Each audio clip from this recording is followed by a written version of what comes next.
ధనుష్, ఏంది అక్కనేదో అన్నావంట? చెప్పిందా? ఏమన్నానో చెప్పలేదా? నువ్వు చెప్పు. చెప్పలేదులే గాని మాటలు ఎక్కువ అవుతున్నాయి బాగా నీకు. అసలు ఏం జరిగిందో తెలుసా నీకు? చెప్పు. నువ్వేమో అక్కడికి మెసేజ్ చేయి ఫ్రీ టైంలో ఉన్నప్పుడు అంటావు. 4 వాయిస్ మెసేజ్ పెడుతుంది. తర్వాత ఏందో HMMM అని పెట్టింది. హమ్మేంటి? హమ్ము హమ్ హమ్ అవేంటి కవ్వా? మొన్న కూడా ఇలానే పెట్టింది. అక్కడ రాదా మోగదాయమన్నా? ఇంట్రెస్ట్ లేకపోతే బాయ్ అని చెప్పాలి. ఈ హమ్మేంటి? ఏమన్నా గేదా లేకపోతే ఇంకేమన్నా యానిమలా? స్కూల్కి వెళ్ళారా? ఇంగ్లీష్ నేర్చుకోలేదా? రాదా ఇంగ్లీషు?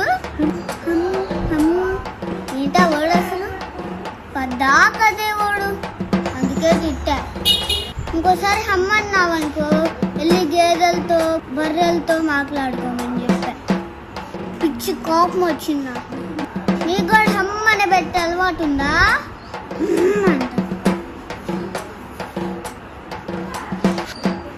మా నువ్వు పోమా, నాకు ఇంకా కోపం తెప్పి మాక.